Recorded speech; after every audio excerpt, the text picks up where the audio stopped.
ನಮಸ್ಕಾರ ಸ್ನೇಹಿತರೆ, trading ಸೈಕಾಲಜಿಯ episode 5ಗೆ ಸ್ವಾಗತ.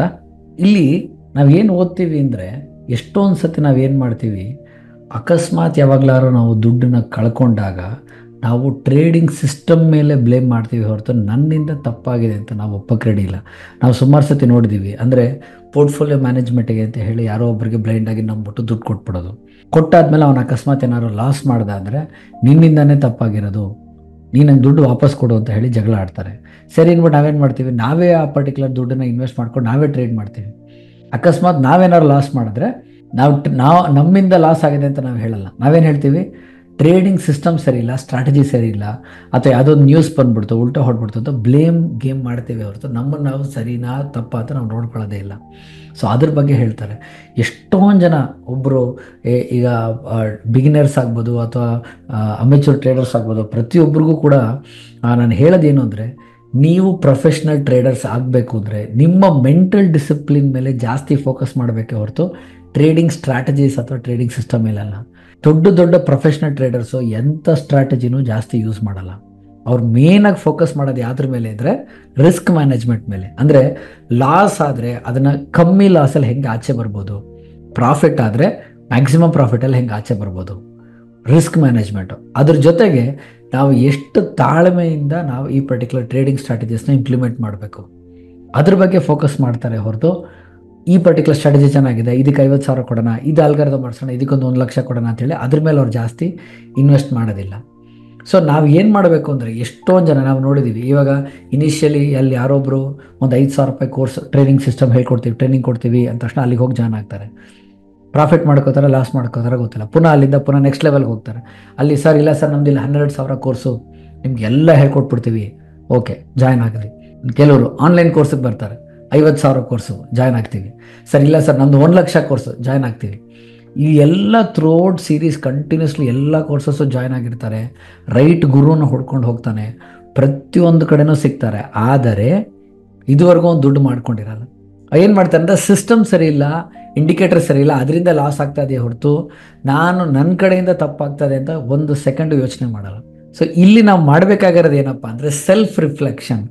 ಯಾಕೋಸ್ಕರ ನಾನು ತಪ್ಪು ಮಾಡ್ತಾ ಇದ್ದೀನಿ, ನನಗೆ ಪೇಷನ್ಸ್ ಇದೆಯಾ, ಇಂಪೇಷನ್ಸ್ ಇದೆಯಾ, ತುಂಬ ಎಮೋಷ್ನಲಿ ನಾನು ಏನಾದ್ರು ಟ್ರೇಡ್ ಮಾಡ್ತಾ ಇದ್ದೀನ, ಅಥವಾ ಕಳ್ಕೊಳ್ಳೋವಂಥ ದುಡ್ಡು ಹಾಕಿದ್ದೀನ, ಅದರಿಂದ ನನಗೆ ಏನಾದ್ರು ಗಾಬರಿ ಆಗ್ತಾ ಇದೆಯಾ, ಅಥವಾ ನಾನು ಹಳೆ ಟ್ರೇಡ್ಸ್ನ ಪರ್ಸ್ನಲಾಗಿ ತೊಗೊಂಡ್ಬಿಟ್ಟು ಅದನ್ನು ಹೊಸ ಟ್ರೇಡ್ಸ್ ಮೇಲೆ ಇಂಪ್ಯಾಕ್ಟ್ ಮಾಡ್ತಾ ಇದ್ದೀನ.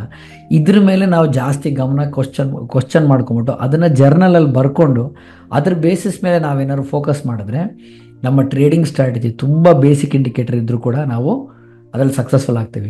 ಸ್ನೇಹಿತರೆ, ನಂದು ಲೈವ್ ಎಕ್ಸಾಂಪಲ್ ನಾವು ಹೇಳಬೇಕಾದ್ರೆ, ಇನಿಷಿಯಲಿ ನಾನು ಸುಮಾರು ಮೋರ್ ದೆನ್ 10,000 ಸ್ಟ್ರಾಟಜೀಸು, ಇಂಡಿಕೇಟರ್ಸ್ಗಳು, ಸ್ಟ್ರಾಟಜೀಸ್ ಎಷ್ಟೊಂದು ವೆಬ್ಸೈಟ್ಗಳಿದೆ, ಎಲ್ಲ ಥರ ಸೊಫಿಸ್ಟಿಕೇಟೆಡ್ ಇಂಡಿಕೇಟರ್ಸ್ ಇದೆ. ಅದನ್ನೆಲ್ಲ ಡೌನ್ಲೋಡ್ ಮಾಡ್ಕೊಂಬಿಟ್ಟು ಒಂದು ಕಡೆ ಹಾಕ್ಕೊಂಡು ಸುಮ್ಮನೆ ರನ್ ಮಾಡ್ತಾನೆ ಇರ್ತಾಯಿದ್ದೆ. ಅದಾದಮೇಲೆ ನಂಗೆ ಅರ್ಥ ಆಗಿದ್ದೇನು ಅಂದರೆ, ಸೈಕಾಲಜಿ ಅಂದರೆ ಎಮೋಷನ್ಸ್ ಮೇಲೆ ಕಂಟ್ರೋಲ್ ಇಲ್ಲದೆ ಬ್ಲೈಂಡಾಗಿ ನಾವು ಇಂಡಿಕೇಟರ್ಸ್ನ ನಾವು ಫಾಲೋ ಮಾಡಿದಾಗ ಯಾವುದೇ ಕಾರಣಕ್ಕೂ ನಾವು ದುಡ್ಡು ಮಾಡೋಕ್ಕಾಗಲ್ಲ ಅಂತ ಗೊತ್ತಾಯಿತು.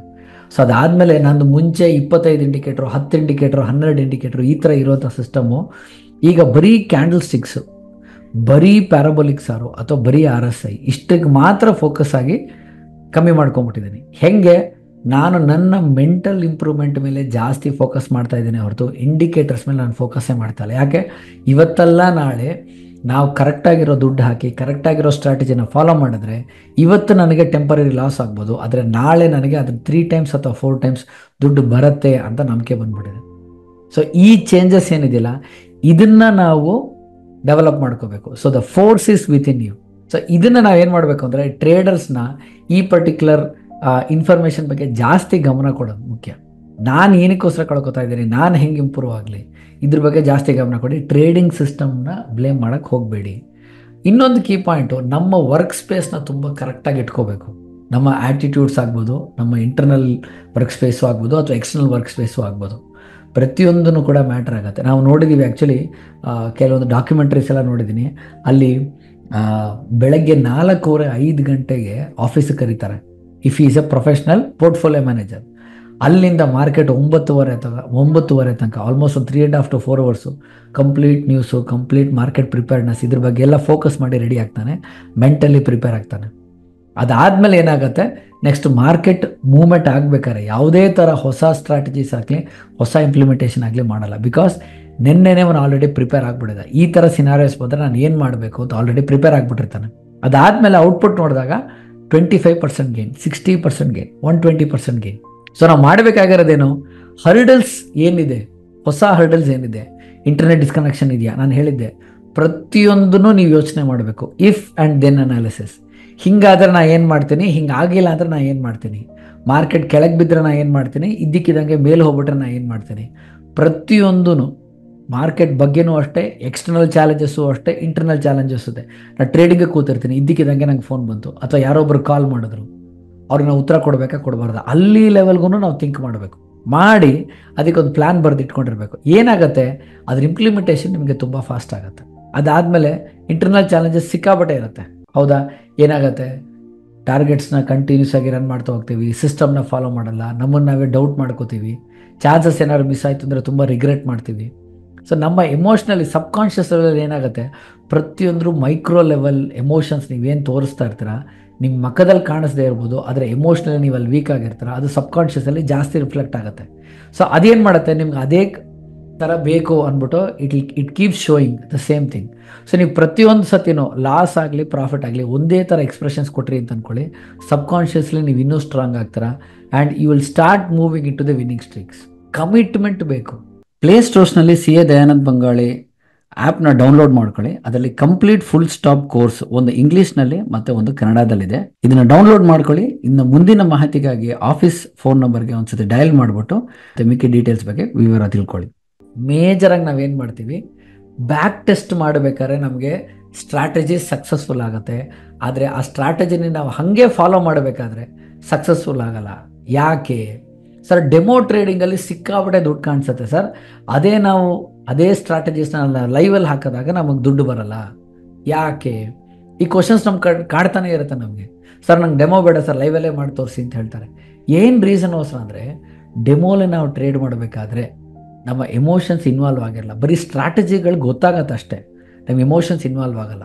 ಅಲ್ಲಿ ನಾವು ಚೆಕ್ ಮಾಡಬೇಕಾದ್ರು ಕೂಡ ಇವತ್ತು ಹಾಕ್ಬಿಟ್ಟು ಬ್ಲೈಂಡಾಗಿ ನೆಕ್ಸ್ಟ್ ಡೇ ಅಥವಾ ಅದರ ಆಚೆ ದಿವಸ ನೋಡ್ತೀವಿ. ಯಾಕೆ? ದುಡ್ಡು ಹೋದರೆ ಡೆಮೋ ತಾನೇ, ನಮಗೇನೋ ತೊಂದರೆ ಇಲ್ಲ ಅಂತ ಇರ್ತೀವಿ. ಆದರೆ ಈ ಎಮೋಷ್ನಲ್ ಆ್ಯಟಿಟ್ಯೂಡ್ ಏನಿದೆ, ಇದು ಲೈವಲ್ಲಿ ಬರೋ ತನಕ ನಮಗೆ ಲೈವ್ ಮಾರ್ಕೆಟಲ್ಲಿ ದುಡ್ಡು ಬರಲ್ಲ. ಈಗ ನಾವು ಲೈವಲ್ಲಿ ನಾವು ರಿಯಲಾಗಿ ದುಡ್ಡು ಹಾಕಿ ನಾವು ಟ್ರೇಡ್ ಹಾಕಿದಾಗ ಒಂದೊಂದು ನಿಮಿಷನೂ ನಾವು ಟ್ರೇಡಲ್ಲಿ ನೋಡ್ತೀವಿ ಏನಾಗಿದೆ ಅಂತ, ಅಲ್ವಾ? ಒಂದೊಂದು ನಿಮಿಷನೂ ಚಾರ್ಟರ್ ಮಾರ್ಕೆಟಲ್ಲಿ ಮೇಲೆ ಹೋಗ್ತದೆ, ಕೆಳಗೆ ಬರ್ತದೆ, ಎಷ್ಟು ಮೈನಸ್ ಆಗ್ತದೆ, ಎಷ್ಟು ಪ್ಲಸ್ ಆಗ್ತದೆ ನೋಡ್ತಾ ಇರ್ತೀವಿ. ಫೋಕಸ್ಸು, ಗಮನ ಎಲ್ಲ ಅದ್ರ ಮೇಲೆ ಇರುತ್ತೆ. ವರ್ಚುವಲಲ್ಲಿ ಹಾಕ್ಬಿಟ್ರೆ ಯಾವಾಗಲೋ ನೋಡ್ತೀವಿ, ಯಾವಾಗಲೋ ಬರುತ್ತೆ, ಏನೋ ಆಗುತ್ತೆ. ಸೊ ಇಲ್ಲಿ ನಾನು ಏನು ಹೇಳಕ್ಕೆ ಟ್ರೈ ಮಾಡ್ತಾ ಇದ್ದೀನಿ ಅಂದರೆ, ಡೆಮೋಲಿರೋ ಆ್ಯಟಿಟ್ಯೂಡ್ ಏನು, commitment to the system.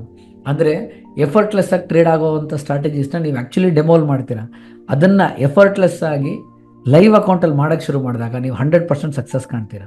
So ಇಲ್ಲಿ ನಾವು ಮಾಡಬೇಕಾಗಿರೋದು ಏನು ಅಂದರೆ, importance of following A tested trading system consistently. ಆ ಕಮಿಟ್ಮೆಂಟ್ ಕೊಡಬೇಕು. ನೋ ಮ್ಯಾಟರ್ ವಾಟ್, ಬೈ ಬಂದರೆ ಬೈ, ಸೆಲ್ ಬಂದರೆ ಸೆಲ್, ಆ ಇಂಡಿಕೇಟರ್ ಪ್ರಕಾರ ನಾನು ಫಾಲೋ ಮಾಡ್ಕೊಂಡು ಹೋಗ್ತೀನಿ. ಪ್ರಾಫಿಟ್ ಆದರೆ ಇಷ್ಟು ತೊಗೋತೀನಿ, ಲಾಸ್ ಆದರೆ ಇಷ್ಟು ತೊಗೋತೀನಿ, ಇಷ್ಟು ರಿಸ್ಕ್ ತೊಗೋತೀನಿ, ಮ್ಯಾಕ್ಸಿಮಮ್ ಲಾಸ್ ಆದರೆ ಈ ಥರ ನಾನು ಮಾಡ್ತೀನಿ ಅಂತ ಹೇಳಿ ಪ್ರತಿಯೊಂದು ರೂಲ್ಸ್ ಆ್ಯಂಡ್ ರೆಗ್ಯುಲೇಷನ್ಸ್ ಫಾಲೋ ಮಾಡಿಬಿಟ್ಟು ಅದನ್ನು ಮಾಡೇ ಮಾಡ್ತೀನಿ ಅಂತ ಯಾವಾಗ ನೀವು ಕಮಿಟ್ಮೆಂಟ್ ಕೊಡ್ತೀರಾ, that is when you will start winning in the market. And ಪ್ರತಿಯೊಂದಕ್ಕೂ ನಿಮ್ಮ ಹತ್ರ ಸೊಲ್ಯೂಷನ್ ಇರಬೇಕು.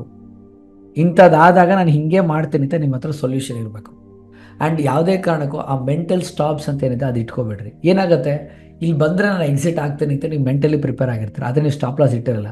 ಅಲ್ಲಿ ಬಂದಾಗ ನೀವೇನು ಮಾಡ್ತೀರಾ, ವಾಪಸ್ ಹೋಗ್ಬಿಡ್ತಾನೆ ಮಾರ್ಕೆಟು. ಅಕಸ್ಮಾತ್ ನಾನು ಸ್ಟಾಪ್ ಲಾಸ್ ಇಟ್ಟರೆ ಸ್ಟಾಪ್ ಲಾಸ್ ಹೊಡೆದು ರಿವರ್ಸ್ ಆಗ್ಬಿಡ್ತಾನೆ, ಅದರಿಂದ ನಾನು ಸ್ಟಾಪ್ ಲಾಸ್ ಇಡಲ್ಲ ಅಂದ್ಬಿಟ್ಟು ಎಷ್ಟೊಂದು ಜನ ಬರೀ ಮೆಂಟಲ್ ಸ್ಟಾಪ್ ಲಾಸ್ ಇಡ್ತಾರೆ. ಸೊ ಅದರಿಂದ ಏನಾಗಿದೆ ಅಂದರೆ, ಒಂದು 2-3 ಸತಿ ರಿವರ್ಸ್ ಆಗಿದೆ, ಆದರೆ 10ರಿಂದ 15 ಸತಿ ಅದು ಸ್ಟಾಪ್ ಲಾಸ್ಗಿಂತ ದಾಟಿ ಮಾರ್ಕೆಟ್ ಬಿಯಾಂಡ್ ಹೋಗಿರುತ್ತೆ. ನಾವು 3,000 ಲಾಸಿಗೆ ಎಕ್ಸಿಟ್ ಆಗೋಣ ಅಂದ್ಕೊಂಡಿರ್ತೀವಿ, ಆದರೆ ಅದು -10,000 -20,000 ಹೊಟ್ಟೋಗುತ್ತೆ. ಆ ಜಾಗದಲ್ಲಿ ಲಾಸ್ ಕಟ್ ಮಾಡೋಕ್ಕೆ ನಮಗೆ ಮನಸ್ಸೇ ಬರೋಲ್ಲ.